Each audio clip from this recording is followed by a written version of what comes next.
Good morning students, कैसे हैं आप सब? होप सब आप अच्छे होंगे। ठीक है, तो चलिए स्टार्ट करते हैं। जो हमने लास्ट क्लास में बात करी थी वो हम फोर्सेस के बारे में बात कर रहे थे, तो आज उसी को हम आगे कंटिन्यू करते हैं कि किस तरह की फोर्सेस होती हैं। हमने लास्ट क्लासेस में देखा था कि लॉज पढ़े थे अलग अलग टाइप के। ठीक है, अब जो हम कॉन्टैक्ट फोर्सेस हैं उनके बारे में बात करेंगे, किस किस तरह की कॉन्टैक्ट फोर्सेस होती है, टेंशन फोर्स, ग्रेविटेशनल फोर्स, उस सब के बारे में अब हम बात करेंगे।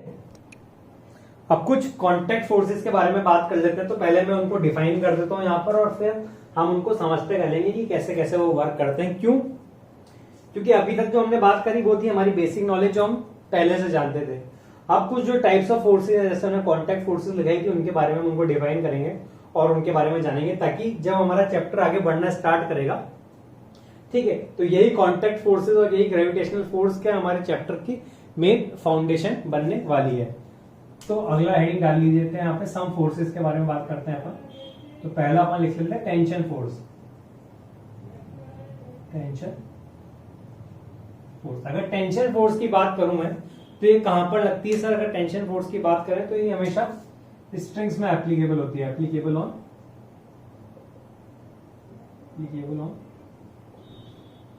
Strings, applicable on string. यानी जब भी मैं किसी तरह की स्ट्रिंग की बात करूंगा, स्ट्रिंग हो गए, रोप हो गई, चेन हो गई, तो वहां पर किस टाइप की फोर्स होगी? वो होगी हमारी टेंशन फोर्स होगी। ठीक है, तो अगर मैं डेफिनेशन लिखूं, फोर्स रिक्वायर्ड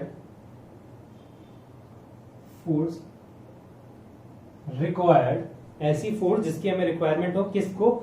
जो स्ट्रिंग है उसको हमेशा एक टाइट या स्ट्रेच कंडीशन में रखने के लिए, उसी फोर्स को हम क्या बोलते हैं? टेंशन फोर्स बोलते हैं। तो force required to maintain the string, force required to maintain the string in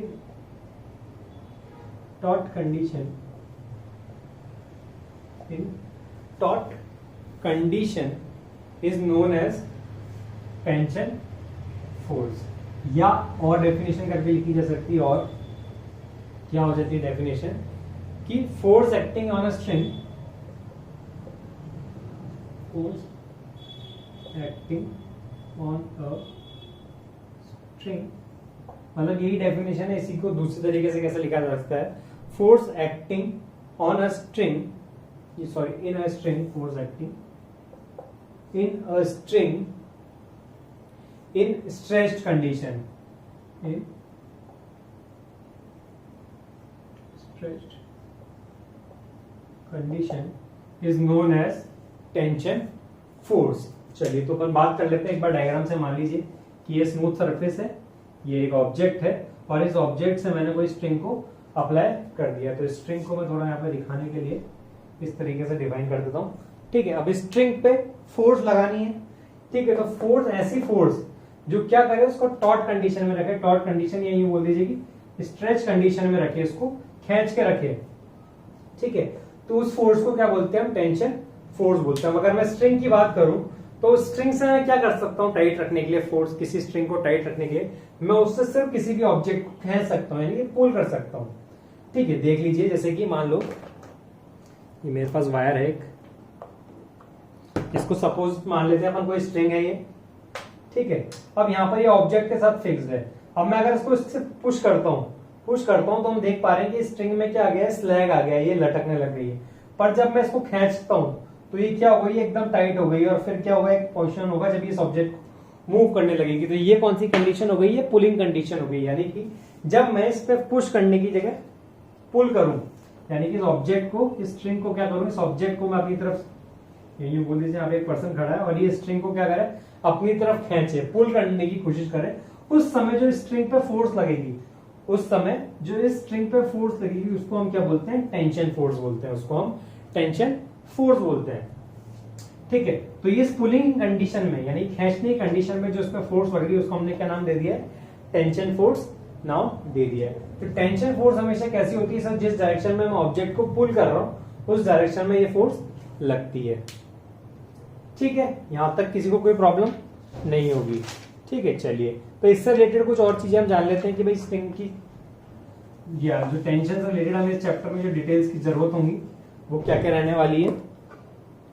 तो कुछ पॉइंट्स लिख लीजिए। पहला पॉइंट कि जो स्ट्रिंग है वो हमेशा ये जो टेंशन है, ये जो टेंशन फोर्स है हमेशा कहाँ लगेगी सर, ये हमेशा एक्ट करेगी कहां पर, स्ट्रिंग की डायरेक्शन में। तो पहला पॉइंट आ जाता है it acts along the direction of, along the,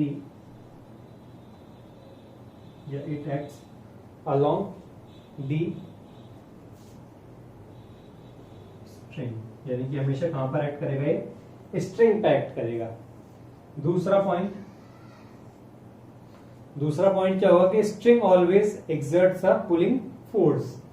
string, जैसा मैंने आपको बताया, स्ट्रिंग ऑलवेज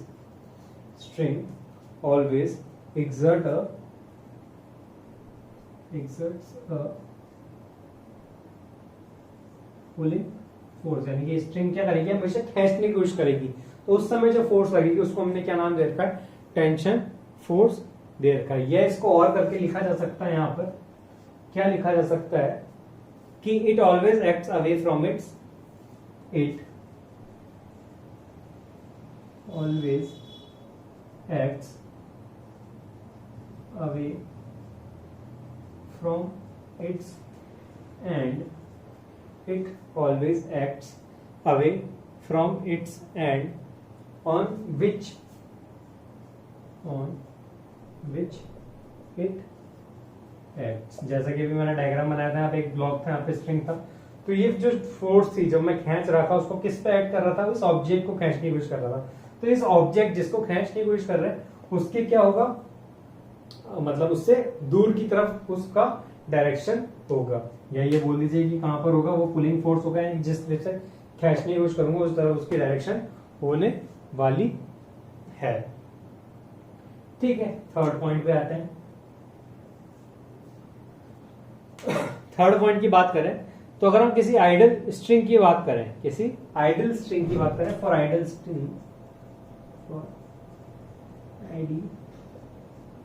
स्ट्रिंग की बात करूं तो किसी आइडल स्ट्रिंग की अगर हम बात करें, मान लीजिए कोई आइडल स्ट्रिंग ले ली या कोई सिंगल स्ट्रिंग ले ली, ठीक है, अब इसमें कोई ब्रेक नहीं है, कोई दूसरी तरह की स्ट्रिंग नहीं है, तो इसमें कहीं पर भी मैं फोर्स की अगर बात करता हूं, कहीं पर भी मैं फोर्स की बात करता हूं तो वो क्या हमेशा रहने वाली है, सेम रहने वाली है। यानी कि अगर इस पॉइंट पे मैं बात कर रहा हूं तो यहाँ पर भी फोर्स टी होगा, यहाँ पर भी फोर्स टी होगा, यहाँ पर भी टी होगा, यहाँ पर भी टी होगा। यानी कि अगर इन किसी पॉइंट पर अगर मैं चेक कर रहा हूँ तो वहां पर सब जगह जो फोर्स होने वाला है वो क्या होने वाला है, टेंशन टी होने वाला है, जब तक कि क्या हो कि जो स्ट्रिंग है वो कैसी हो, आइडल हो और उसमें कोई चेंज ना हो। अगर मान लीजिए मैंने यहां से चेंज करके कोई दूसरी तरह की स्ट्रिंग जोड़ दी है, कोई दूसरे टाइप की स्ट्रिंग जोड़ दी, मान लीजिए कोई मोटी सी स्ट्रिंग जोड़ दी है, ठीक है, तब यहाँ पर क्या होगा, यहाँ पे T2 आ जाएगा, यानी कि दूसरे टाइप की टेंशन आ जाएगी, यानी कि टेंशन की वैल्यू चेंज हो जाने वाली है।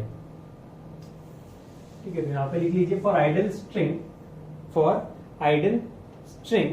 फोर्स, या for ideal string tension force remains same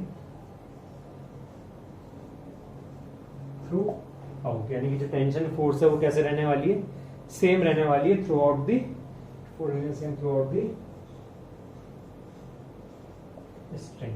the string. ठीक है, अब ये जो मैंने आइडल स्ट्रिंग लिखा है इसका मतलब क्या है, आइडल स्ट्रिंग का मतलब यहाँ पे हम लेके चलेंगे, आइडल स्ट्रिंग की अगर हम बात करें, यानी कि ऐसी स्ट्रिंग जो क्या है, मासलेस, यानी उसके पास कोई अपना वेट नहीं है, और सेकंड वो खींचकर ना तो बड़ी होगी और ना ही सिकुड़ के छोटी होगी, यानी कि इनएक्सटेंसिबल,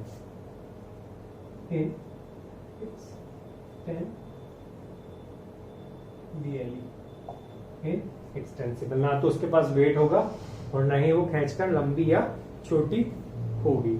ठीक है, तो ये सब चीजें थी हमारी टेंशन फोर्सेस के बारे में। इसको हम कैसे डिनोट करेंगे, टी से डिनोट करेंगे। ठीक है, अभी एग्जांपल नहीं बता रहा हूं मैं, क्योंकि एग्जांपल अभी हम जब दो तीन तरह की फोर्सेस पढ़ लेंगे तो फिर एक साथ कंबाइन में बता दूंगा कि इस तरीके से फोर्सेस एक्ट करती हैं। ठीक है, तो ये हो गया हमारा टेंशन फोर्सेस के बारे में बात। एक बार मैं वापस से बता देता हूँ कि मान लीजिए ये स्मूथ सरफेस है, यहाँ पर कोई ऑब्जेक्ट रखा है, ठीक है, ये हमारे पास स्ट्रिंग है, तो इस स्ट्रिंग से जब ये पर्सन इसको खींचेगा यानी कि पुल करेगा तभी ये फोर्स एक्ट करने वाली है।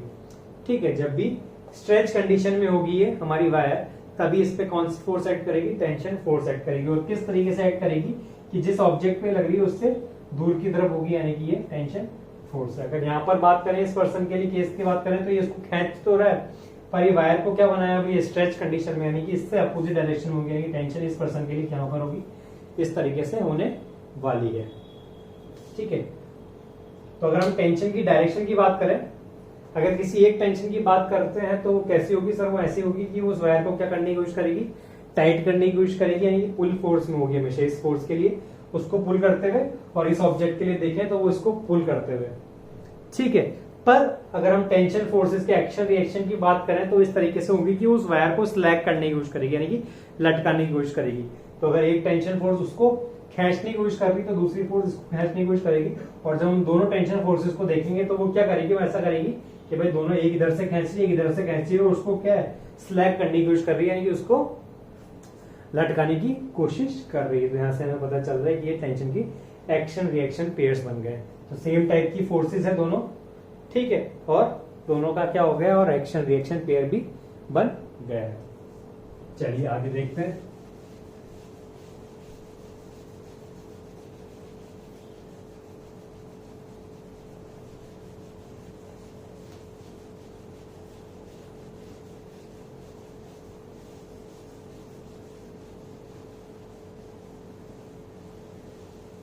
नेक्स्ट टाइप की जो हमारे पास फोर्स आती है उसको हम बोलते हैं नॉर्मल कांटेक्ट फोर्स या नॉर्मल रिएक्शन फोर्स।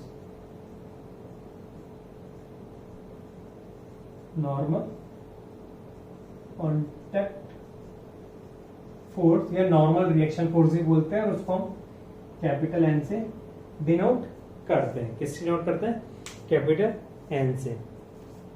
इसकी अगर हम डेफिनेशन की बात करें तो फोर्स एक्सर्टेड, किसी बॉडी पे अगर मैं फोर्स एक्सर्ट कर रहा हूं, ठीक है, तो किसी बॉडी पे कांटेक्ट की वजह से जो फोर्स डेवलप होगी, कांटेक्ट की वजह से ना, यानी कि मान लीजिए ये बॉडी है, ये किसी टेबल पे रखी हुई है, ठीक है, तो ये बॉडी तो क्या होगी, अर्थ की तरफ अट्रैक्ट होगी, किससे, W से, यानी कि मान लीजिए अगर M मास का वेट है तो इसका वेट हो गया mg से ये करेगी, ठीक है। पर क्योंकि यहाँ पे कांटेक्ट बना हुआ है, ये जो ऑब्जेक्ट है ये अर्थ के पास तो नहीं जा रहा है, पर इस टेबल पे तो बना हुआ है, ठीक है, तो इस कांटेक्ट की वजह से जो इस ऑब्जेक्ट पे फोर्स लग रहा है उसको हम बोलते हैं नॉर्मल फोर्स या नॉर्मल कांटेक्ट फोर्स। ठीक है, फोर्स एक्सर्टेड बाय बॉडीज एक दूसरे पे अप्लाई होंगी। ये फोर्स अलग है, ये ग्रेविटेशनल फोर्स है, तो इसका ग्रेविटेशनल फोर्स का मैंने आपको रिएक्शन पेयर बना दिया कि बता दी कि ये एक ऑब्जेक्ट है और उस पर जो दूसरा ग्रेविटेशनल फोर्स होगा वो कौन सा लगा रहा है, अर्थ लगा रहा है। ठीक है, अब बात करते हैं अपन नॉर्मल रिएक्शन की। ठीक है, तो इस ऑब्जेक्ट को इस टेबल पर बनाए रखने के लिए, यानी बोल दीजिए कि ये पेन है, ये पेन यहाँ पर रखा हुआ है मेरे हाथ पे, तो इस पेन पे एक फोर्स कौन सी लग रही है, इसकी वेट के बराबर लग रही है, वो कौन लगा रहा है, अर्थ लगा रहा है। ठीक है, तो अर्थ ही इसको बैलेंस भी कर रहा है, काउंटर बैलेंस, वो उसका एक्शन रिएक्शन पेयर हो गया खत्म।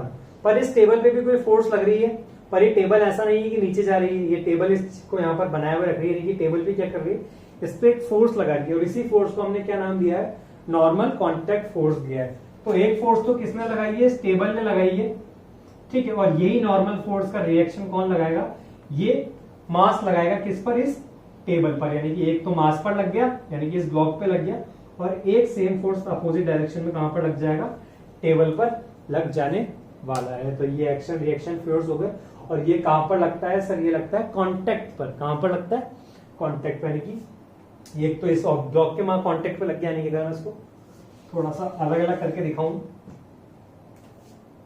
ये तो हमारी टेबल हो गई, और ये इसके ऊपर, ये दोनों कांटेक्ट में है पर दिखाने के लिए।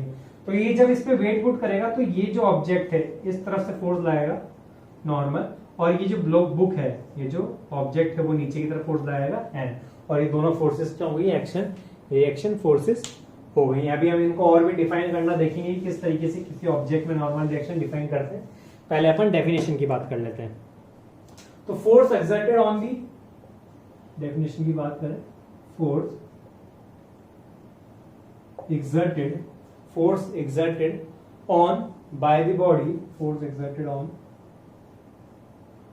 by the bodies on each other on each other due to contact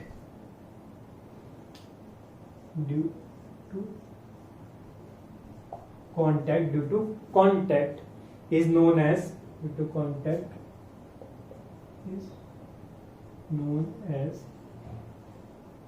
normal contact force. यानी कि दो बॉडीज के जब कॉन्टैक्ट माने गए ऐसे जब फोर्स लगती है उसको बोलते हैं नॉर्मल कॉन्टैक्ट फोर्स। इसके बारे में कुछ पॉइंट्स हम जान लें कि जो फोर्स होती है हमेशा कैसे एक्ट करती है, परपेंडिकुलर एक्ट करती है सरफेस के। कैसे एक्ट करती है?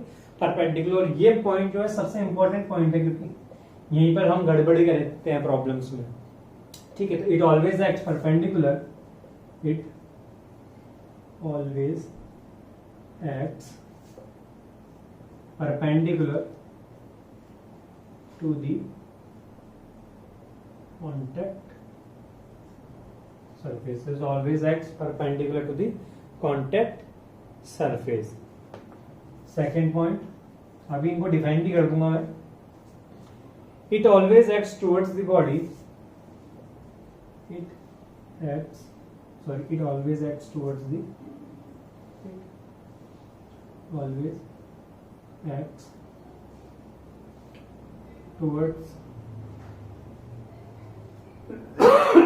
towards the body on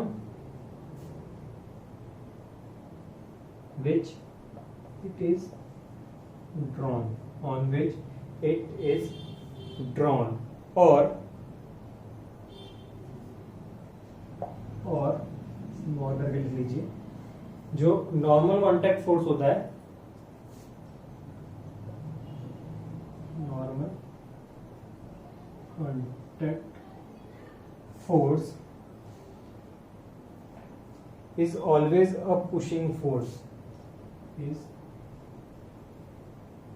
always a pushing force। कैसी फोर्स होती है?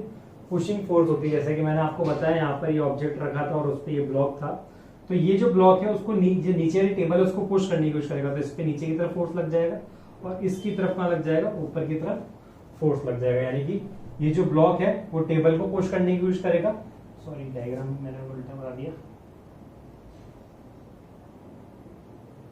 ठीक है, तो ये जो ब्लॉक है वो इस नीचे वाली टेबल को पुश करने की कोशिश करेगा, तो ये एक नॉर्मल रिएक्शन ये हो गया। ठीक है, और ये जो टेबल है वो इस ब्लॉक को पुश करने की कोशिश करेगी, तो इस टेबल से उस पर लग जाएगा एक नॉर्मल रिएक्शन इस तरीके से। तो ये जो फोर्स है वो इस तरीके से एक्ट करती है कि वो दूसरा ऑब्जेक्ट को क्या है? पुश करने की कोशिश करती है। अगर हम टेंशन फोर्स की बात करें तो कैसी फोर्स थी? पुलिंग फोर्स थी। वो दूसरे ऑब्जेक्ट को अपनी तरफ पुल करने की कोशिश करती थी। और ये कैसी फोर्स है? ये दूसरे ऑब्जेक्ट को पुश करने की कोशिश करती है। It always acts on a body which it is drawn. तो जिसपे हमने उसी पे एक्ट करती है जिसपे ये ड्रॉन है। तो ये हमने बात करी है टेबल पे ड्रॉन है और ये ब्लॉक पे ड्रॉन है।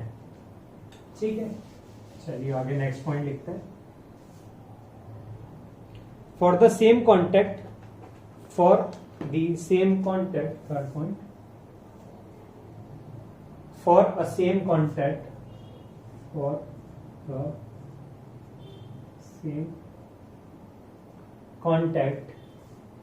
its magnitude is same. For a same contact, its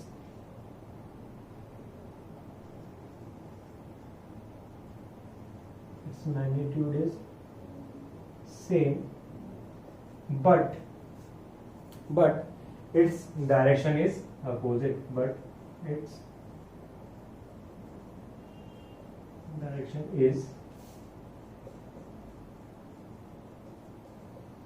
Its direction is opposite।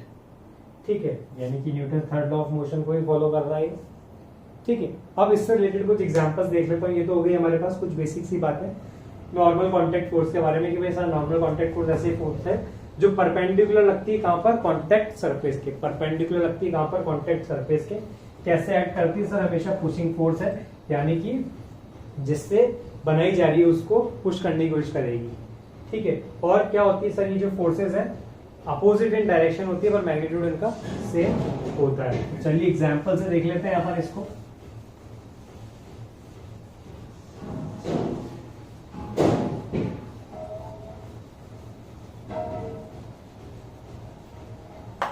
एक ही एग्जांपल लूंगा मैं, बाकी फिर अपन जैसे जैसे प्रॉब्लम्स चलते जाएंगे वहां पर अपन इन फोर्सेस को समझते हुए जाएंगे। मान लीजिए कि ये 3 ब्लॉक्स हैं, ए ब्लॉक, बी ब्लॉक और ये सी ब्लॉक, बी है और ये सी है। ठीक है, अब मेरे को तीनों ब्लॉक्स का फ्री बॉडी डायग्राम बनाना है। ठीक है, घबराना नहीं कि सर फ्री बॉडी डायग्राम क्या होता है। ठीक है, तो फ्री बॉडी डायग्राम में हमें बताना है सिर्फ नॉर्मल कॉन्टैक्ट फोर्सेस बतानी है। क्या बतानी है? नॉर्मल कॉन्टैक्ट फोर्सेस बतानी है। तो फ्री बॉडी डायग्राम में हम क्या करते हैं कि जिस भी ब्लॉक का हमें बतानी है, हमें उस ब्लॉक को क्या आइसोलेट कर देंगे। मान लीजिए कि हम ए की बात कर रहे हैं। ठीक है, तो ए ब्लॉक को मैंने यहाँ पे ले लिया और उसको मैंने बाकी सब चीजों से आइसोलेट कर दिया, यानी ग्राउंड से और उसके आसपास में जो भी फोर्सेस थी उससे मैंने उसको क्या कर दिया, आइसोलेट कर दिया, यानी कि ये मेरे पास आ गया ए। ऐसे नहीं बनाएंगे हम वैसे free body diagram. Free body diagram के हम क्या बताएंगे, जैसे मैंने बताया था पॉइंट मास मान के उसको एक पॉइंट मानेंगे, उस पर सारी फोर्सेस बता देंगे। पर अभी हम सिर्फ नॉर्मल कॉन्टैक्ट फोर्सेस की बात कर रहे हैं, तो हम नॉर्मल कॉन्टैक्ट फोर्सेस को समझने की कोशिश कर रहे हैं कि एक ब्लॉक ए हो गया। ऐसे अगर बी ब्लॉक की बात करें तो बी ब्लॉक को मैंने सबसे आइसोलेट कर दिया और ये सी ब्लॉक हो गया जिसको मैंने सबसे आइसोलेट कर दिया है। ठीक है, अब एक पर्सन है यहाँ पर जो क्या कर रहा है, इसको पुश करने की कोशिश कर रहा है, तीनों को पुश करने की कोशिश कर रहा है। अब मेरे को इन तीनों पर जो नॉर्मल रिएक्शंस पॉसिबल है वो सब बतानी है, यानी कि इन तीनों ब्लॉक्स पे क्या क्या नॉर्मल रिएक्शंस पॉसिबल है वो बतानी है। चलिए, तो इस पर्सन से स्टार्ट करते हैं। एक फोर्स ये पर्सन लगा रहा होगा इस ब्लॉक ए पर, तो मेरे को सिर्फ क्या बता रहा है कि इस ए पर कौन कौन सी फोर्सेस, इस ए पर कौन कौन सी कॉन्टैक्ट फोर्सेस लग रही है। तो जैसा हम यहाँ पे देख पा रहे हैं कि एक फोर्स तो ये पर्सन लगा रहा होगा इस पे, यानी कि पर्सन आया होगा इस तरीके से लगा रहा होगा, तो एक परपेंडिकुलर फोर्स होगी, यानी कि कॉन्टैक्ट की वजह से परपेंडिकुलर फोर्स होगी या नहीं होगी?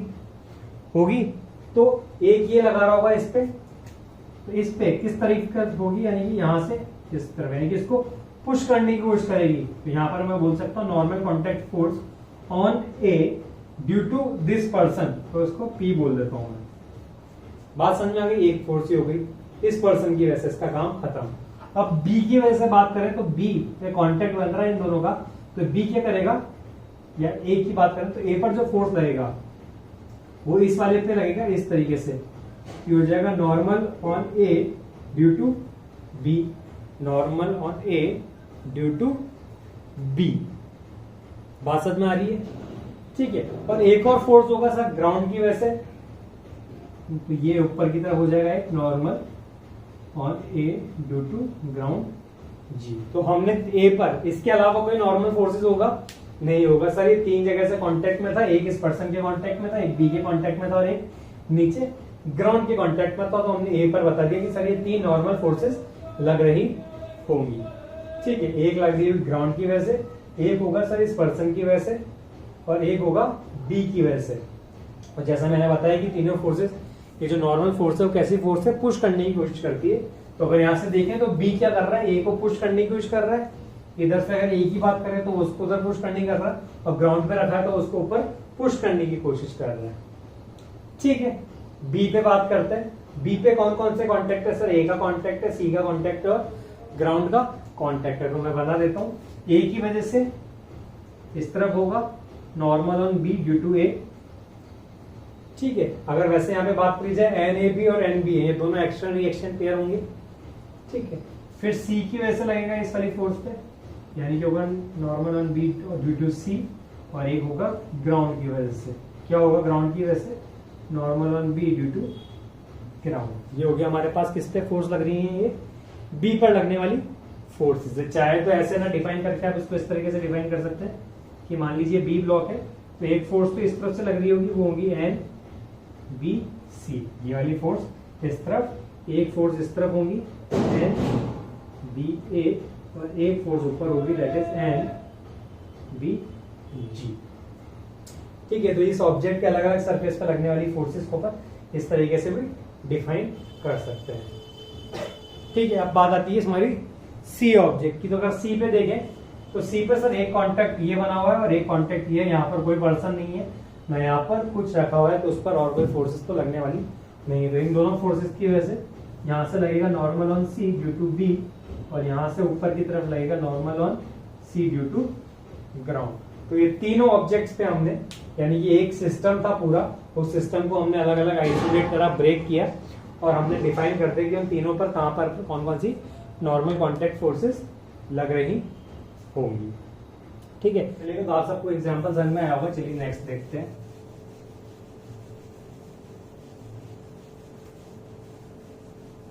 नेक्स्ट एग्जांपल लिखने से पहले एक नोट लिख लेते हैं हम। ठीक है, नोट क्या बोलता है कि जब भी हम सर्कुलर ऑब्जेक्ट की बात करेंगे, किसकी बात करेंगे, सर्कुलर ऑब्जेक्ट की, तो जो भी उसका नॉर्मल होगा ना, वो हमेशा कहां की तरफ पॉइंट करेगा, वो हमेशा सेंटर की तरफ पॉइंट करेगा। ठीक है, तो यहां पर नोट लिख लीजिए, फॉर सिलेंड्रिकल और spherical object, for cylindrical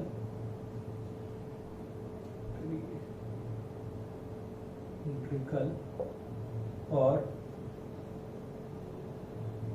spherical objects, for cylindrical or spherical objects, normal force always pass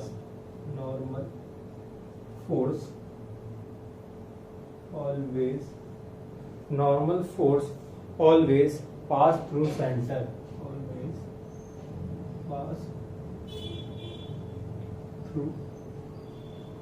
center of an object, center of an object, full stop। ठीक है, क्योंकि ऐसा क्यों होता है, अगर हम इसकी बात करें तो हमने ये जब हमने सर्कल चैप्टर पढ़ा होगा, जब कभी भी 6, 7, 8, 9, 10 पे जब भी पढ़ा होगा, तब हमने पढ़ा था कि जब भी सर्कल में से 6, 7 की तो नहीं, 9th में जब हमने टेंजेंट और सेकेंड के बारे में पढ़ा था, तो हमने देखा था कि जब भी हम टेंजेंट ड्रॉ करते हैं, तो टेंजेंट से जब भी हम परपेंडिकुलर ड्रॉ करते हैं, तो वो कहां से पास होता है, वो सेंटर से पास होता है। कहां से पास होता है, सेंटर से पास होता है। तो यही रीजन है कि जब भी हम नॉर्मल ड्रॉ करते हैं कहां पर, किसी सर्कल पे या किसी स्फेरिकल ऑब्जेक्ट या किसी सिलेंड्रिकल ऑब्जेक्ट, तो जो उसका नॉर्मल है वो कहां से पास होता है, हमेशा सेंटर से पास होता है। तो यहाँ पे लिख लीजिए, because on a circle,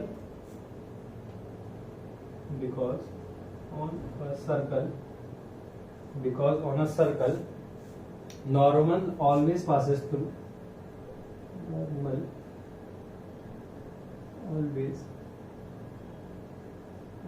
through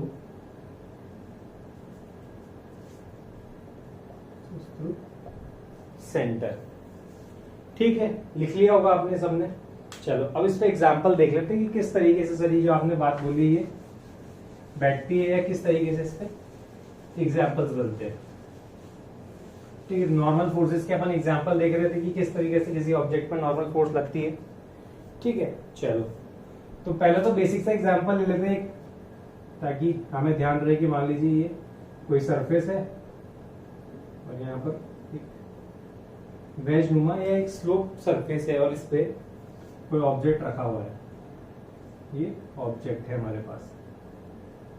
ठीक है, तो जैसे हमने बात करी थी, नॉर्मल फोर्स कैसी फोर्स है सर, कांटेक्ट फोर्स है, और कैसे लगती है sir, perpendicular to the surface लगती है। तो अगर इस सरफेस से बात करें तो यहाँ पर कहाँ नॉर्मल लगेगी सर, नॉर्मल लगेगी इस डायरेक्शन में, यानी कि 90 डिग्री में सरफेस के साथ। ठीक है, अब बात करते हैं हम सर्कुलर सरफेस की। तो मान लीजिए मैं यहाँ पर ड्रॉ कर देता हूँ, तो यहाँ पर तो ये नॉर्मल हो गया। ठीक है,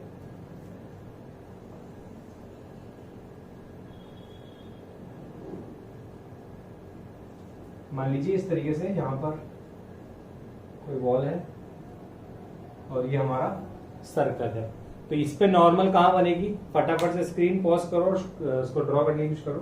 तो क्या करेंगे हम कि जहां जहां पे भी कांटेक्ट है, जहां जहां पे भी कांटेक्ट है वहां से परपेंडिकुलर, तो यहाँ पर ये कांटेक्ट है ना, ये कांटेक्ट है, और इधर ये कांटेक्ट है, तो इस कांटेक्ट से परपेंडिकुलर, इस कांटेक्ट से परपेंडिकुलर, ठीक है, और इस कांटेक्ट से भी परपेंडिकुलर। तो ये अभी वैसे सर्कल ढंग से बना नहीं है सही, पर अगर हम देखेंगे तो ये नॉर्मल कहां से पास होगा, इसको N1 बोल देते हैं और इसको N2 बोल देते हैं। तो ये नॉर्मल कहां से पास होंगे सर, ये जो नॉर्मल है इस स्फीयर के या सिलेंडर के जो भी ऑब्जेक्ट है उसके सेंटर से पास होगा, उसके सेंटर से पास होगा। चलिए और एग्जांपल देख लेते हैं।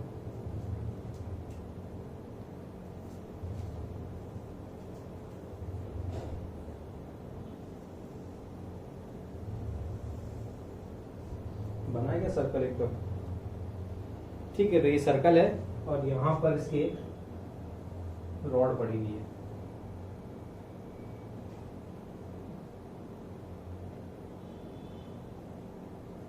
ठीक है। इस तरीके से एक सर्कल है, ये बॉल है हमारे पास, ठीक है, और ये रॉड है,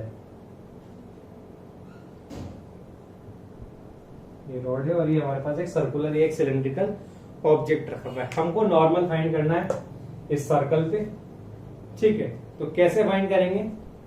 तो सर जैसे आपने बताया था कि पहले तो कांटेक्ट एरिया ढूंढना है हमें कि कौन कौन से कांटेक्ट एरिया। तो अगर हम देखें तो एक कांटेक्ट एरिया तो ये है, एक कांटेक्ट एरिया ये है, एक कांटेक्ट एरिया ये है, और एक कांटेक्ट एरिया ये वाला है कि नहीं है? और इस पे नॉर्मल क्या होगा सर? परपेंडिकुलर होगा, तो इसका नॉर्मल इस तरफ होगा, इसका नॉर्मल इस तरफ होगा, और इसका नॉर्मल इस तरफ होगा। इसको N1 बोल देते हैं, इसको N2 बोल देते हैं, और इसको N3 बोल देते हैं। तो हमने जैसे बात करी थी कि सर नॉर्मल कांटेक्ट फोर्स क्या होता है, तो नॉर्मल कांटेक्ट फोर्स क्या होता है सर? कांटेक्ट सरफेस एरिया के परपेंडिकुलर लगने वाली फोर्स। और किस तरह की फोर्स होती है सर? ये पुश करने वाली फोर्स होती है, यानी कि ऑब्जेक्ट को पुश करने की कोशिश करती है। चलिए ये तो हमने निकाल लिया नॉर्मल सर, ये सेलेक्ट करते कितना हो गया। अब मेरे से पूछे थे कि इस वॉल पे कितना होगा। अगर इस वाली वॉल के लिए बात करें तो सर जो N1 अंदर की तरफ लग रहा है वही बाहर की तरफ लगने वाला है N1। अगर नीचे वाले के लिए बात करें तो यहाँ पर कितना हो जाएगा N2। और रोड पे कितना नॉर्मल लग रहा होगा तो सर वो इसी के परपेंडिकुलर लग रहा होगा, equal and opposite, that is N3। तो ये सर्कल पे लगने वाला क्या हो गया है? नॉर्मल हो गया है, ठीक है, नोट कर लीजिए,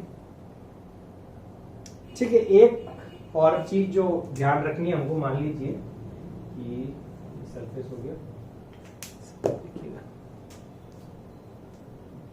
ये सरफेस हो गया, यहाँ पर कोई ऑब्जेक्ट रखा हुआ है और यहाँ पर कोई बॉल है, ठीक है। ये ऑब्जेक्ट है, मान लीजिए ऑब्जेक्ट ए, और यहाँ पर कोई बॉल है, ठीक है। आपसे बोल दिया जाए कि इस ऑब्जेक्ट ए की वजह से इस बॉल पे कितना नॉर्मल होगा या इस ऑब्जेक्ट पे कितना नॉर्मल होगा, तो आप इस ऑब्जेक्ट पे नॉर्मल कि अगर कोई बोल दिया जाए कि इस पे जो नॉर्मल है, अभी जब हम सॉल्व करेंगे तो नॉर्मल की वैल्यू भी निकालेंगे, ठीक है। तो आपसे पूछ लिया जाए कि यहाँ पे नॉर्मल होगा या नहीं होगा, तो आपको क्या बोलना है कि सर इस केस में, इस केस पे इस वॉल पे कोई नॉर्मल नहीं होगा, कोई नॉर्मल नहीं होगा, क्योंकि हमने यहाँ पे बात करी सब जगह कि जब भी कोई ऑब्जेक्ट किसी ऑब्जेक्ट को कंप्रेस करता है, ठीक है, मान लीजिए ये ऑब्जेक्ट है, ये रखा हुआ है, तो इसके वेट की वजह से इन दोनों पॉइंट्स को कंप्रेस कर रहा है। यहाँ पर अगर बात करें तो ये ऑब्जेक्ट है जो उसके ऊपर लगा हुआ है और उसकी वजह से ये दोनों वॉल्स पे कंप्रेस हो रहा है। यहाँ पर बात करें तो ये क्या हो रहा है? उस पे कंप्रेस हो रहा है। पर अगर यहाँ पर बात करें कि एक ऑब्जेक्ट है और वो ऐसे मैंने दीवार के पास में रख दिया है, ऐसे दीवार के पास में रख दिया है, ठीक है, केवल रखा है मैंने इस तरीके से दीवार के पास में, तो इस केस में दीवार के पास में रखा है मैंने, ऐसे कोई फोर्स लगाई नहीं है इधर से कोई फोर्स मैंने नहीं लगाई है। तो उस केस में जो नॉर्मल यहाँ पर होगा वो क्या होगा? जीरो होगा। क्या होगा? जीरो होगा। यूं बोल दीजिए कि यहाँ पर कोई भी नॉर्मल नहीं रहने वाला है, ठीक है। पर क्योंकि ऑब्जेक्ट नीचे की तरफ अगर बात करें तो क्योंकि नीचे की तरफ mg वेट अप्लाई कर रहा है, ठीक है, तो ये जो ग्राउंड है वो भी क्या करेगा? इस पे एक नॉर्मल की फोर्स लगाएगा ऊपर की तरफ। तो हाँ, यहाँ पर ऊपर और नीचे लगेगा क्योंकि ऑब्जेक्ट की वेट की वजह से वो ग्राउंड को कंप्रेस कर रहा है और उस वजह से यहाँ पर एक कांटेक्ट डेवलप हो रहा है जिसकी वजह से नॉर्मल फोर्स ऊपर की तरफ लग रही है। पर अगर मैं बोलूं वॉल की तरफ, क्योंकि ऑब्जेक्ट सिर्फ उसके पास में रखा हुआ है, उसको कंप्रेस नहीं कर रहा है। अगर यहाँ से कोई पर्सन आके उसको कंप्रेस कर रहा होता तो इस वॉल की वजह से इस ऑब्जेक्ट पे क्या लग रहा होता? नॉर्मल लग रहा होता, ठीक है। तो ये हो गई हमारी किसकी बात? Normal contact force. और किस तरीके से हमने सर्कुलर ऑब्जेक्ट में देखा कि सर अगर हम सर्कुलर ऑब्जेक्ट की नॉर्मल की बात करते हैं तो कैसे लगता है सर? परपेंडिकुलर लगता है। पर अगर हम नॉर्मल की बात करें तो कहां से पास होता है सर? हमेशा वो पास होता है कहां से? सर्कल के सेंटर से पास होता है, ठीक है। इधर डायग्राम पे मत जाना क्योंकि रफ डायग्राम है, ठीक है। पर ये कहां से पास होंगे? दोनों नॉर्मल ही सेंटर से पास होंगे, ठीक है। अगर इधर पास करें तो यहाँ पर कहीं पर सेंटर होगा तो ये सारे सेंटर से पास होंगे। जैसे कि अगर मैं इनके फ्री बॉडी डायग्राम की बात करूं तो यहाँ पर कहीं पर इसका सेंटर होगा, तो इस सेंटर से अगर बात करें तो N2 तो इस तरफ जा रहा है, ठीक है, और N1 इस तरफ जा रहा है, और अगर नीचे अगर मुझसे वेट की बात करें तो नीचे mg लग रहा होगा, तो ये नीचे mg।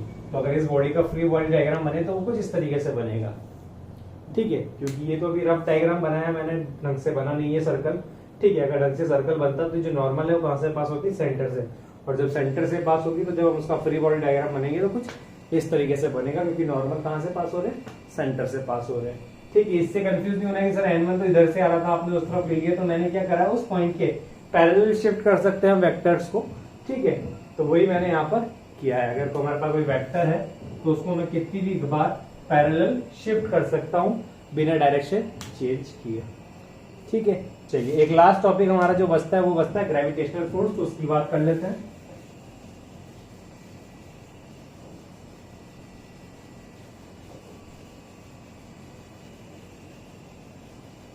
जैसे जैसे हम बढ़ते जाएंगे वैसे वैसे सारी प्रॉब्लम समझ में आ जाएगी, कहाँ पर नॉर्मल लग रहा है, कहाँ पर ग्रेविटेशनल फोर्स लग रहा है, कहाँ पर टेंशन लग रहा है, ये सब हम और डिटेल में जैसे जैसे प्रॉब्लम्स करते जाएंगे वैसे वैसे हमें समझता जाता जाएगा, ठीक है। नेक्स्ट है ग्रेविटेशनल फोर्स।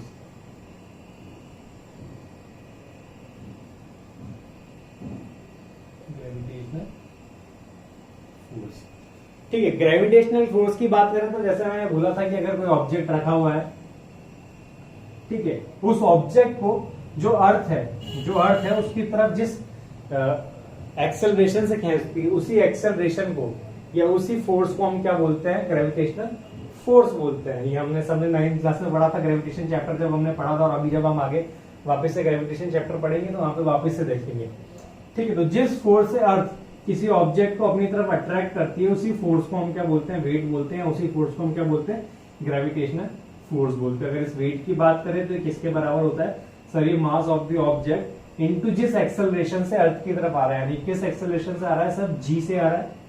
जी जो कि कहां पर एक्ट करता है, सर जी हमेशा डाउनवर्ड एक्ट करता है towards the centre of the earth, तो ये एम जी हो जाएगा, ये फोर्स है, ठीक है। अगर ऑब्जेक्ट यहां पर है मान लीजिए, ठीक है, तो ये अगर हमारा सर्कल मान लेते हैं, इसको अर्थ है, तो ये कहां पर एक्ट कर रहा होगा, सर सेंटर की तरफ, ये की तरफ। अगर यहाँ पर कोई ऑब्जेक्ट है तो ये किधर होगा, सेंटर की तरफ। यहाँ पर कोई ऑब्जेक्ट है तो ये भी कहां पर एक्ट कर रहा होगा, सर सेंटर की तरफ, ठीक है। तो इसके बारे में कुछ लिख लेते हैं।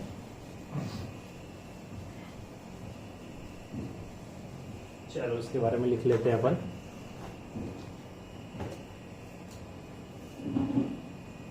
It is also known as weight. It is also known as weight of the body. Full stop.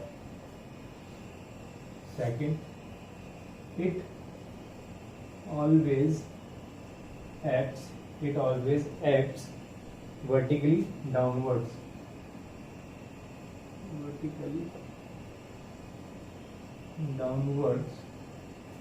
Or towards the center of the earth,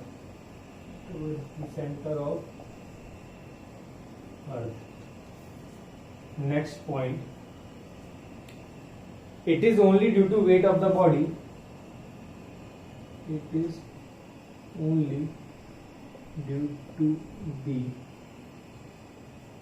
weight of the body independent of surrounding.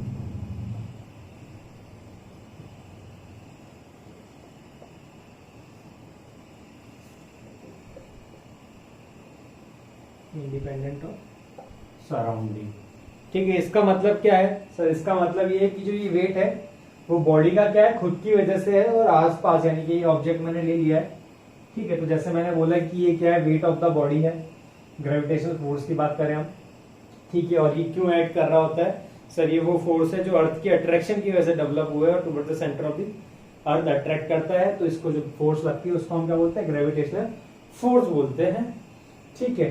तो अगर जैसे मान लीजिए ये कोई object है मेरे पास, ठीक है, तो ये इस ऑब्जेक्ट पे जो ग्रेविटेशनल फोर्स होगी ना, वो क्या होगी, वेट ऑफ द बॉडी होगी, और ये आसपास की सराउंडिंग से इंडिपेंडेंट होगी। यानी कि यहाँ पर मान लीजिए कोई ऑब्जेक्ट रखा हुआ है, यहाँ पर कोई ऑब्जेक्ट है, यहाँ पर कोई ऑब्जेक्ट है, यहाँ पर कोई ऑब्जेक्ट है, मान लीजिए कोई भी ऑब्जेक्ट रखा हुआ है यहाँ पर, ठीक है। तो या इसके ऊपर भी कोई वेट रखा हुआ है, तो उसका इस ऑब्जेक्ट के वेट पर कोई फर्क नहीं पड़ेगा, वो इंडिपेंडेंट है। अगर इसका मास m है तो इसकी वजह से जो नीचे ग्रेविटेशनल फोर्स लग रही होगी वो क्या होगी, mg होगी, जिसको w से रिप्रेजेंट करेंगे। ठीक है, यहां तक बात समझ में आ गई। चलिए इस पे भी एग्जांपल देख लेते हैं अपन एक दो, और फिर आगे बढ़ते हैं। जैसे कि मान लीजिए मेरे को कोई ऑब्जेक्ट दिया हुआ है, या अपन अब एग्जाम्पल से समझते हुए चलते हैं चीजों को, या मैं आपको पहले फ्री बॉडी डायग्राम समझा देता हूं ताकि हमें प्रॉब्लम ना हो। ठीक है, तो एक ग्रेविटेशनल फोर्स हो गया हमारे पास। अब हम बात करते हैं फ्री बॉडी डायग्राम की। किसकी बात कर रहे हैं, फ्री बॉडी डायग्राम की, एफ बी डी जिसको बोलते हैं हम फ्री बॉडी डायग्राम। इसके बारे में मैंने आपको बीच में बताया भी था कि क्या होता है फ्री बॉडी डायग्राम, तो इसको लिख लीजिए, representation of all the forces,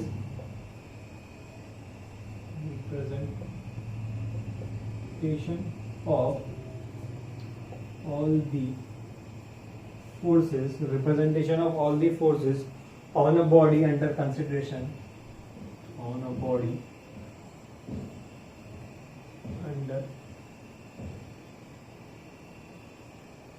on a body under consideration, consideration यानी कि जिसको हमने फोकस में लिया है कि भाई इस पे हमको फाइंड करना है, is known as free body diagram।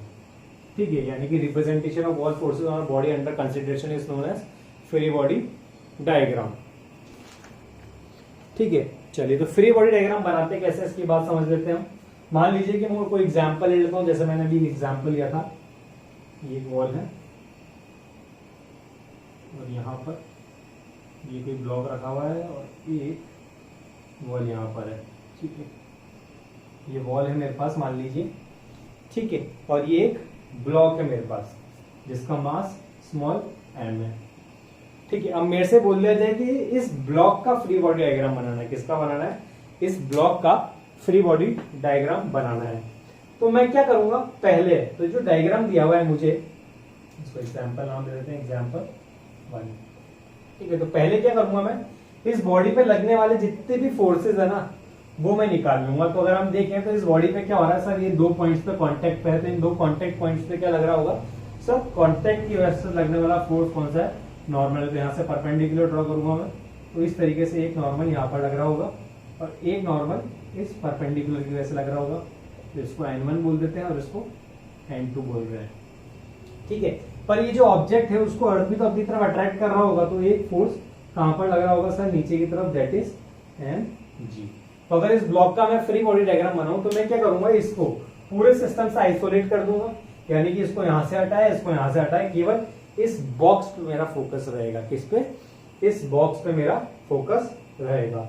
ठीक है, और जैसे मैंने बताया था चैप्टर के स्टार्टिंग में कि हम किसी भी ऑब्जेक्ट को क्या मान के चलेंगे, पॉइंट मास मान के चलेंगे और उसी पे सारी फोर्सेस को कैलकुलेट करेंगे। तो इस बॉक्स को मैं क्या एक पॉइंट से डिनोट कर दूंगा और जितनी भी फोर्सेस उस पर लग रही है वो इस पॉइंट पर शो कर दूंगा। तो अगर मैं बात करूं ये ऑब्जेक्ट, इस ब्लॉक को मैंने क्या है, इस ब्लॉक को इस पॉइंट से शो कर दिया। इस पे कौन सी फोर्स लग रही है सर, एक तो नीचे लग रही है mg, जो कि क्या है, वेट ऑफ दी ऑब्जेक्ट है, जो कि वेट ऑफ दी ऑब्जेक्ट है। एक क्या लग रहा है सर, नॉर्मल लग रहा है इस तरफ L1, और एक नॉर्मल लग रहा है कहां पर, इस तरफ N2। तो अगर मैं बात करूं इस ऑब्जेक्ट का, इस सिस्टम का, मैंने इस ब्लॉक की बात करी, तो इस ब्लॉक का क्या बन गया ये फ्री बॉडी डायग्राम। क्या बन गया ये इस ऑब्जेक्ट का फ्री बॉडी डायग्राम। समझ में आ रहा है आप सभी को। चलिए नेक्स्ट एग्जांपल देखते हैं।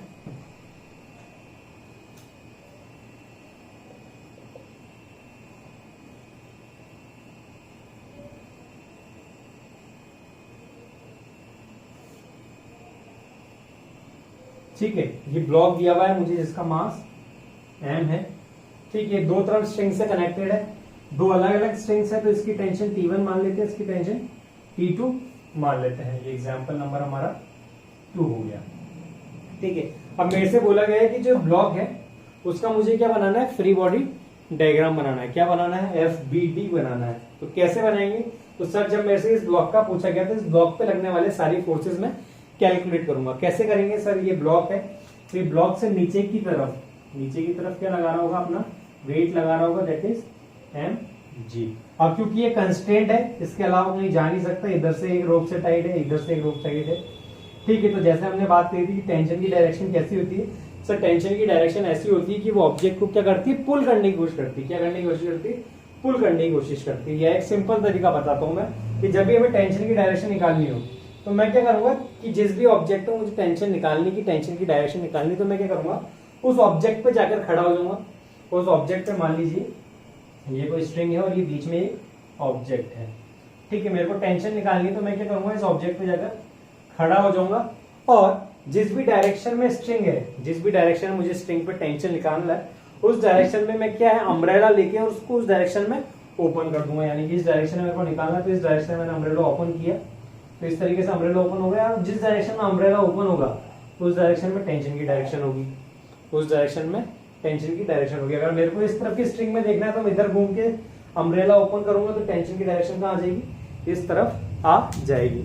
तो इस प्रॉब्लम पे आते हैं वापस से, मेरे को टेंशन निकालनी है इस पे, तो मुझे पता है कि इस वायर पे तो टेंशन T1 है, इस पे T2 है, मुझे निकालना है टेंशन की डायरेक्शन। तो मैं क्या करूंगा, यहाँ पर खड़ा हो जाऊंगा और जिस तरफ भी निकालना है उस तरफ की स्ट्रिंग की डायरेक्शन में देखते हुए मैं क्या कर दूंगा, अम्ब्रेला ओपन कर दूंगा। तो जिस डायरेक्शन में मेरा अम्ब्रेला पॉइंट करेगा वो क्या होगी, टेंशन की डायरेक्शन। तो यहाँ पर जब मैं खड़ा होकर करूंगा तो यहाँ पर क्या होगी, टेंशन T1 की डायरेक्शन होगी इस तरफ, और इधर खड़ा होकर करूंगा और जिस तरफ स्ट्रिंग है उस तरफ करूंगा तो यहाँ पर क्या जाएगी, ये T2 की डायरेक्शन आ जाएगी। अब मुझे क्या ड्रॉ करना है सर, FBD ड्रॉ करना है। तो जो ऑब्जेक्ट है मास, उसको क्या मान लूंगा मैं, पॉइंट मास मान लूंगा।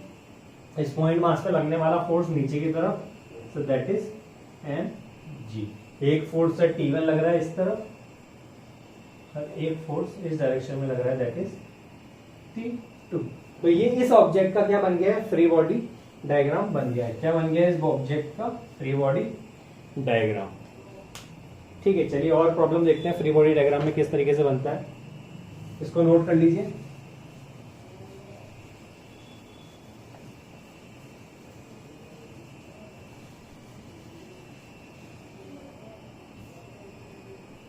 चलिए नेक्स्ट देखते हैं, मेरे को क्या दिया हुआ एग्जाम्पल नंबर 3। इस तरीके से एक दीवार दी हुई है और दीवार छोड़िए, यहाँ पर एक वेज रखा हुआ है, यहाँ पर एक वॉल है और उस पर एक रॉड रखी हुई है। इस तरीके से एक रॉड रखी हुई है, ठीक है। इस जो वेज है इसका मास mw बोल देता हूं मैं। ये जो रॉड है इसका मास m, यहाँ पे दिख नहीं रहा होगा तुम्हें, ठीक है, तो मैं यहाँ पे लिख देता हूँ। उस ऑब्जेक्ट का मास है mr, रॉड का मास mr, ठीक है। ये रॉड है और ये वेज है। मेरे से पूछा गया है फाइंड या draw free body diagram for, draw FBD for rod and wedge, ठीक है। ये मेरे से पूछा गया है, तो क्या करेंगे सर, पहला काम कि जो भी इसके कांटेक्ट में है उन कांटेक्ट पे लगने वाली फोर्सेस और जो भी और अदर फोर्सेस हैं वो इसमें हम कैलकुलेट कर लेते हैं। चलिए तो करते हैं, पहले हम रॉड को कंसिडर कर लेते हैं। तो रॉड पे देखते हैं कौन से लग रही है सर। एक तो ये इस वॉल के कांटेक्ट में है, ठीक है। अब क्योंकि इसका वेट नीचे की तरफ एक्ट कर रहा है, क्या है, mr, मास mr है into g, that is the weight of the rod. एक यहाँ पर कांटेक्ट की वजह से लग रहा होगा सर, तो मैं इसको थोड़ा यहाँ ऊपर की तरफ शो कर देता हूँ। इसको नॉर्मल 1 बोल देते हैं, इसको नॉर्मल 1 बोल देते हैं। और यही इक्वल एंड अपोजिट फोर्स बाहर की तरफ भी लग रहा होगा n1, ठीक। एक कांटेक्ट कहाँ पर है सर, एक कांटेक्ट है इस वेज के साथ में, इस वेज के साथ में, और उसके परपेंडिकुलर डायरेक्शन में लग रहा होगा, लेट अस से n2। और यही मास यही कहां पर भी लग रहा होगा, वेज पे भी लग रहा होगा, n2, ठीक है। थर्ड सर, ये नीचे ग्राउंड पे कांटेक्ट में है तो एक यहाँ पर भी लग रहा होगा ऊपर की तरफ, n3, और ये ऑब्जेक्ट नीचे भी लगा रहा होगा, n3। और साथ साथ सर जो इसका वेट है वो भी कहां पर नीचे एक्ट कर रहा होगा, that is mw, that is weight of the ways. तो ये फोर्सेज हैं जो कहां पर एक्ट कर रही हैं, इस ऑब्जेक्ट पे कर रही है। तो अपन ड्रॉ करके देख लेते हैं इसको एक बार अलग से, और फ्री बॉडी डायग्राम बनाते थे रॉड और वेज का। ठीक है, तो रॉड के लिए बात करते हैं पहले अपन। तो रॉड को मैं आइसोलेट कर देता हूं सिस्टम से। पहला काम, इस सिस्टम जिसको भी लेना है कंसिडर करना है उसको आइसोलेट कर दीजिए। तो ये रॉड है, इसको मैंने आइसोलेट कर दिया। अब इस पे क्या करना है सर, जो भी फोर्सेस लग रही है वो मैं इस पे शो कर दूंगा। तो एक इस वॉल की वजह से लग रही है सर, दैट इज N1। एक इस कॉन्टैक्ट सरफेस की वजह से लग रही है, दैट इज N2। और एक इसके नीचे वेट की वजह से लग रही है MR जी। ये सब फोर्सेस कहाँ लग रही है, इस ऑब्जेक्ट पे लग रही है। तो इसका फ्री बॉडी डायग्राम बनाएंगे तो क्या करेंगे कि सर इसको ऑब्जेक्ट को एक पॉइंट से डिनोट कर देंगे, पॉइंट मास, और जो भी फोर्सेस है वो उस पर शो कर देंगे। तो नीचे की तरफ तो क्या एक्ट कर रहा है सर, इसका वेट एक्ट कर रहा है, ग्रेविटेशनल फोर्स। ठीक है, N1 कहाँ पे एक्ट कर रहा है सर, इस डायरेक्शन में। और N2 कहाँ पे कर रहा है सर, किसी एंगल पे है N2। तो ये इस रॉड का क्या बन गया है, फ्री बॉडी डायग्राम बन गया है। क्या बन गया है, फ्री बॉडी डायग्राम। ऐसे अगर हम इसकी बात करें वेज की, तो वेज को मैं यहाँ पे ड्रॉ कर देता हूँ। ये आ गया हमारे पास वेज। क्या आ गया है, वेज। अब वेज में नीचे लगने वाला फोर्स MWG वेज, और नॉर्मल लग रहा है ऊपर की तरफ N3, और एक नॉर्मल कहां पे लग रहा है सर, इसके कांटेक्ट की वजह से, दैट इज नीचे की तरफ N2। ये सारी फोर्सेस लग रही हैं किस पे, हमारे वेज पे। तो इसको यहाँ पे पॉइंट मास से डिनोट किया। नीचे की तरफ क्या आ गया सर, इसका वेट आ गया MWG। ऊपर की तरफ क्या आ गया सर, N3, और इस तरफ डायरेक्शन में क्या है हमारे पास N2। एक चीज जो ध्यान रखने वाली है, अगर कोई ऊपर ऑब्जेक्ट रखा हुआ है, ठीक है, जैसे मैंने अभी स्टार्टिंग में बताया था जब हमने ग्रेविटेशनल फोर्स की लिखी थी, कि जो फोर्सेज होती है, जो बॉडी है उस पर क्या एक्ट करता है sir, weight of the body act करता है, और बाकी वो क्या होता है, सराउंडिंग से इंडिपेंडेंट रहता है। तो अगर हम इसकी बात करें, हम बोले कि सर इस पे तो इस ऑब्जेक्ट का भी वेट होगा, तो नहीं, उस ऑब्जेक्ट की वजह से सिर्फ क्या आ रहा है सर, वो कॉन्टेक्ट फोर्स आ रहा है, जिसको हमने यहाँ पे डिनोट कर दिया है N2 से। तो इसका ऑब्जेक्ट का फ्री बॉडी डायग्राम क्या बन गया है, ये बन गया है। ठीक है, चलिए और एग्जांपल देखते हैं।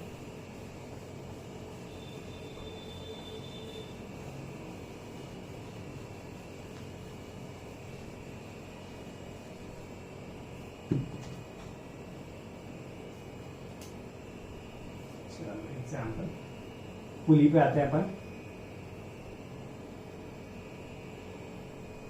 एक ऑब्जेक्ट इधर है, एक ऑब्जेक्ट इधर है। ठीक है, इसको M1 बोल देते हैं, इसको M2 बोल देते हैं। ठीक है, और टेंशन बता देता हूँ मैं कहाँ कहाँ पर होगी। एक टेंशन यहाँ पर होगी P1, क्योंकि ये स्ट्रिंग एक ही है तो यहाँ पर भी टेंशन P1। ये अलग से टेंशन है तो ये क्या होगी P2। ध्यान रखना है, हमने कंस्ट्रेंट मोशन में पढ़ा था कि अगर एक स्ट्रिंग होगी, सेम स्ट्रिंग होगी, तो उस पर लगने वाली टेंशन क्या रहती है, सेम रहती है, और स्ट्रिंग चेंज होगी तो टेंशन भी क्या होगी, अलग होगी। हमने वहाँ पे टेंशन निकालना भी सीखा था, तो जब हम अभी आगे प्रॉब्लम्स करेंगे इस पे, तो वहां पर वो कॉन्सेप्ट काम में आएगा जो हमने वहाँ कंस्ट्रेंट मोशन में पढ़ा था। ठीक है, अब हमसे पूछा गया है कि FBD बनाना है हमको। ये पुली है हमारे पास, draw FBD for M1 mass, M2 mass and pulley. इन तीनों के लिए, M1 मास के लिए, M2 मास के लिए, और पुली के लिए हमें क्या बनाना है, फ्री बॉडी डायग्राम बनाना है। ठीक है, तो जैसा हमने बात किया था चैप्टर के स्टार्टिंग में कि जो हमारी स्ट्रिंग है वो कैसी है सर, मासलेस है, इनएक्सटेंसिबल है। वैसे अगर हम पुली की बात करें तो पुली भी कैसा है, हमारा मासलेस है। ठीक है, पुली का मास 0 है। ठीक है, और हमें ये बोला गया। तो कैसे करेंगे, पहला काम कि सर ऑब्जेक्ट लेते हैं और उस पर लगने वाली फोर्सेस कैलकुलेट कर लेते हैं। तो सर अगर M2 पे मैं आऊं, तो M2 पे लगने वाले पहला फोर्स तो सर ग्रेविटेशनल फोर्स जो उसको अर्थ की तरफ करेगा, तो M2G। यहाँ पर बात करें तो M1G। ये दोनों फोर्सेस कौन सी हो गई, ग्रेविटेशनल फोर्स हो गई। इसके बाद करते हैं सर स्ट्रिंग है। ठीक है, क्योंकि ये ऑब्जेक्ट किसी कांटेक्ट में नहीं है तो कांटेक्ट फोर्स तो होगी नहीं, और स्ट्रिंग है यहाँ पर तो सर टेंशन फोर्स होगी। तो टेंशन फोर्स की डायरेक्शन की बात आती है, तो क्या करना है सर, जिस भी ऑब्जेक्ट है मेरे को टेंशन की डायरेक्शन फाइंड करनी है, उस पर मैं खड़ा हो जाऊंगा, और जो भी रोप की डायरेक्शन है या जिस भी डायरेक्शन में रोप है उस डायरेक्शन में अम्ब्रेला ओपन कर दूंगा। तो ये क्या आ गया मेरे पास, टेंशन की डायरेक्शन आ गई ऊपर की तरफ, और यहाँ पे भी बात करें तो टेंशन की डायरेक्शन आ गई ऊपर की तरफ। ठीक है, अगर इस पुली की बात करूं मैं, इस पुली में अगर टेंशन की बात करें तो यहाँ पर खड़ा होकर जब मैं देखूंगा तो नीचे की तरफ T1 लगेगा, और इसकी बात करें तो यहाँ पर नीचे की तरफ T1 लगेगा। और अगर मैं यहाँ पर T2 की बात करूं तो मुझे यहाँ पर ऊपर खड़ा होना पड़ेगा, और T2 की डायरेक्शन क्या हो जाएगी, ऊपर की तरफ हो जाएगी। ठीक है, अब मेरे को ड्रॉ करना है एफ बी डी। तो पहले M1 मास के लिए बात करते हैं। तो M1 मास के लिए मैं पॉइंट से डिनोट कर देता हूँ, उस पर लगने वाली फोर्स और ग्रेविटेशनल फोर्स नीचे की तरफ, दैट इज M1 जी। पहली फोर्स तो हमने डिफाइन कर दी M1 जी। इसके अलावा क्या लग रहा है सर? इसके अलावा सर ऊपर की तरफ क्या लग रहा है? टेंशन लग रहा है T1। ठीक है, इसके अलावा इस ऑब्जेक्ट पे और कुछ है? इसको अलग करके देख लीजिए, आइसोलेट करके देख लीजिए। तो एक फोर्स नीचे लग रही है और एक फोर्स ऊपर लग रही है, दैट इज हमने यहाँ पे डिफाइन कर दी इस पॉइंट के अराउंड।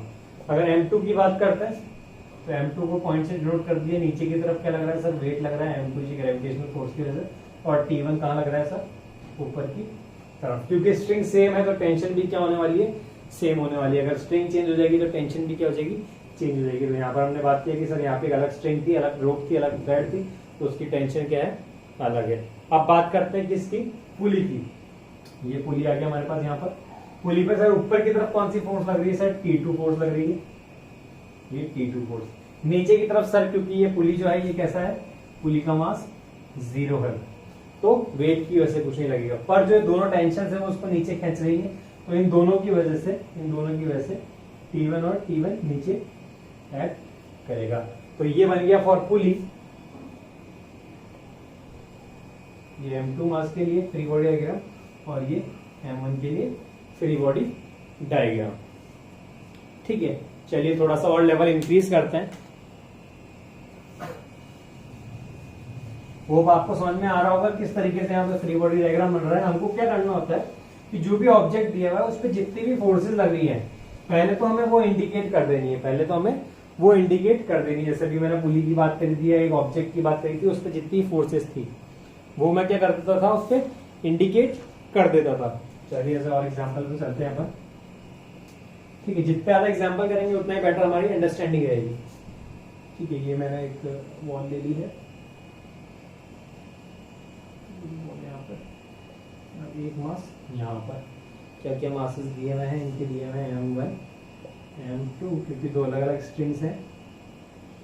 ठीक है, तो T1 यहाँ पर बोल देते हैं, T2 यहाँ पर बोल देते हैं। और हमको क्या बनाना है? फ्री बॉडी डायग्राम बनाना है फॉर M1 एंड M2।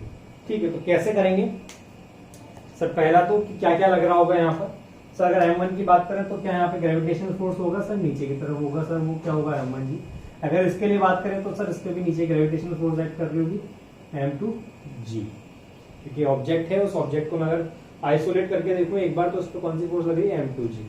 ठीक है सर, क्योंकि ऊपर एक थ्रेड से टाइड है, ठीक है, थ्रेड से बना हुआ है, तो मैं क्या करूंगा? इस ऑब्जेक्ट पे खड़ा हो जाऊंगा और जिस डायरेक्शन में थ्रेड है उस डायरेक्शन में अम्ब्रेला ओपन कर दूंगा, तो ये आगे T1 की डायरेक्शन ऊपर की तरफ। अगर इस वाले के लिए बात करें तो मैं यहाँ नीचे खड़ा हूंगा, तो नीचे से T1 की डायरेक्शन आ गई नीचे की तरफ।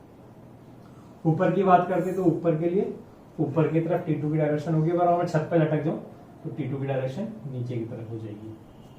ठीक है, तो ये सारी फोर्सेस लगने वाली है। अब अपन इसका फ्री बॉडी डायग्राम बनाते हैं। इसके अलावा तो और कोई कॉन्टेक्ट है नहीं यहाँ पर कि अगर कोई सरफेस के कॉन्टेक्ट में आ रहा तो हम कॉन्टेक्ट फोर्स लगाए, नहीं है। सिर्फ कौन सी फोर्स है? टेंशन फोर्स है, ग्रेविटेशनल फोर्स है। तो चलिए फ्री बॉडी डायग्राम बनाते हैं। पहले M1 की बात करते हैं, नीचे है। ठीक है, तो ये M1 पे जो नीचे फोर्स लग रही है दैट इज M1 जी। और एक सर ऊपर की तरफ है क्या? Tension force that is T1, that is T1। और कोई वेट इस पे एक्ट करेगा नहीं। ठीक है, हमने बात करी थी अभी, जैसे मैंने अभी बताया था कि ऑब्जेक्ट को आइसोलेट करना और उस पे जो लग रही है फोर्सेस केवल उसकी बात करनी, कोई और ऑब्जेक्ट या कोई और जो वेट है या जो मास है वो उस पे एक्ट नहीं करेगा, जो हमने ग्रेविटेशनल फोर्स पे बात करी थी। M2 की बात करते हैं तो सर नीचे की तरफ जो लग रही है फोर्स कौन सी है? M2 जी। और सर जो T1 है वो भी तो नीचे की तरफ एक्ट कर रहा है, वहां पर मैंने नीचे खड़े होकर देखा था, तो ये यहाँ से मैं एक बार बना देता हूँ। T1 भी नीचे की तरफ एक्ट कर रहा है और एक T2 कहां पर एक्ट कर रहा है सर? ऊपर की तरफ एक्ट कर रहा है। तो ये M1 के लिए बन गया फ्री बॉडी डायग्राम, और ये बन गया किसके लिए? M2 के लिए बन गया। बात समझ में आ रही है? ठीक है, जो ऊपर वाला ब्लॉक है उसका नीचे सिर्फ क्या आता है? अगर ये दोनों ब्लॉक जुड़े होते तो भी ये मास उस पर नहीं आता, सिर्फ क्या आता है? उसका नॉर्मल आता है, जैसे मैंने अभी आप वेज और रॉड वाला एग्जाम्पल बताया था। चलिए और एग्जाम्पल देखते हैं।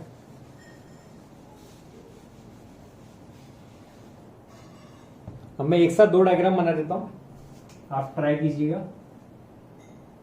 स्क्रीन पॉज करके, ये नीचे वॉल हो गई, एक ब्लॉक ये, एक ब्लॉक ये। ठीक है, इसको इसको M1 बोल दिया, इसको M2 बोल दिया। ठीक है, मेरे को फाइंड करना है कि M1 और M2 का फ्री बॉडी डायग्राम, और एक मैं यहाँ पे बना देता हूँ, 1 2 और 3, ये M1, ये M2 और M3 नीचे ग्राउंड है। ठीक है, इनका फ्री बॉडी डायग्राम बना के बताइए फटाफट से, स्क्रीन पॉज करो और ड्रॉ करने की कोशिश करो। ठीक है, जैसा कि मैंने बताया था सबने बना लिया होगा, देखते हैं क्या बनाया है। पहला तो सर इन पे क्या लग रहा है, ग्रेविटेशनल फोर्स लग रहा है, उसको निकाल लेते हैं क्या क्या लग रहा होगा। सर ये M2 की वजह से नीचे एक्ट कर रहा होगा M2G, और इसकी वजह से नीचे एक्ट कर रहा होगा M1G। ठीक है, क्योंकि ये ग्राउंड के कांटेक्ट में है तो एक नॉर्मल फोर्स ऊपर की तरफ होगा, और ये भी इसके कांटेक्ट में तो एक नॉर्मल फोर्स यहाँ पर होगा, तो इसमें N1 बोल देते हैं क्योंकि M1 वहां से और यहाँ N2 है। पर ये ऑब्जेक्ट भी इसके कांटेक्ट में तो एक N1 नीचे की तरफ भी एक्ट करेगा। ठीक है, इसके अलावा कोई फोर्सेस दिख रही हैं जो यहाँ पर लगाई जा सकती है? नहीं है। चलो तो पहले M1 मास की बात करते हैं। ठीक है, M1 मास के लिए फ्री बॉडी डायग्राम बनाते हैं, तो इसको पॉइंट से मैं डिनोट कर देता हूँ। M1 पे नीचे की तरफ कौन सा एक्ट कर रहा है सर? M1G। क्या एक्ट कर रहा है? मतलब उसको आइसोलेट करना है तो इसको उठा के रख दो इधर साइड में। ठीक है, अब इसको उठा के साइड में रखा तो उसपे नीचे की तरफ कौन सा लग रहा है? M1G लग रहा है, और ऊपर की तरफ क्या लग रहा है सर?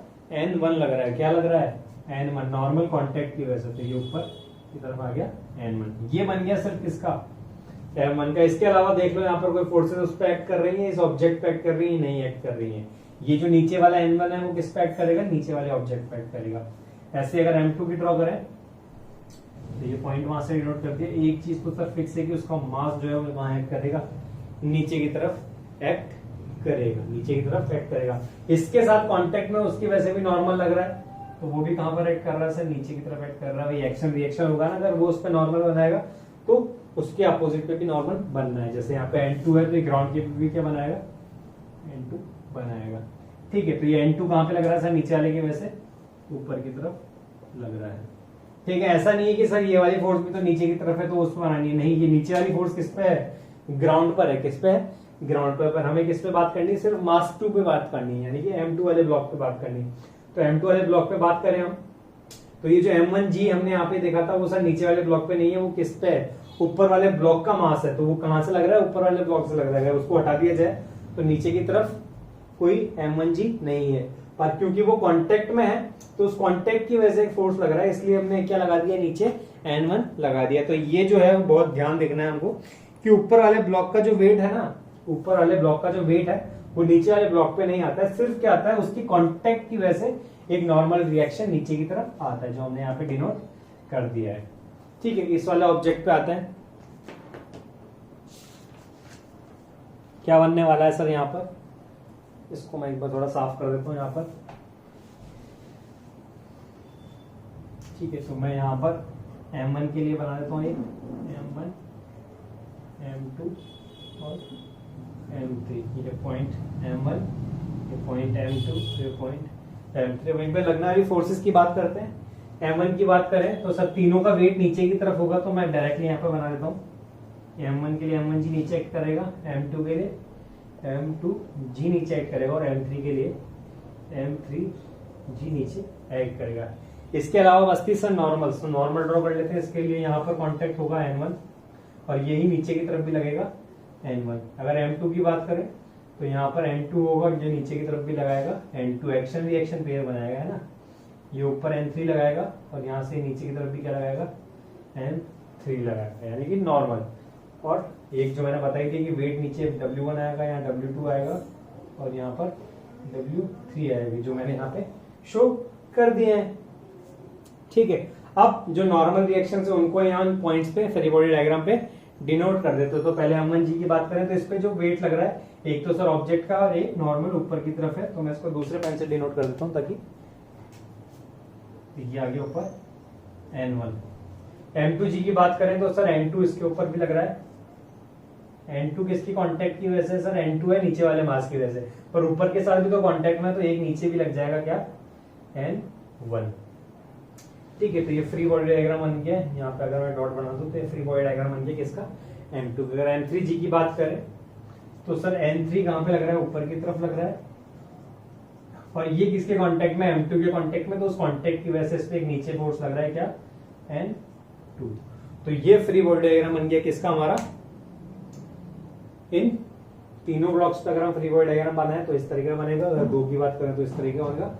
ऊपर वाले का वेट नीचे की तरफ एक्ट नहीं करेगा, ये पॉइंट मैं बार बार बोल रहा हूँ, सिर्फ क्या एक्ट करता है, उसका नॉर्मल एक्ट करता है।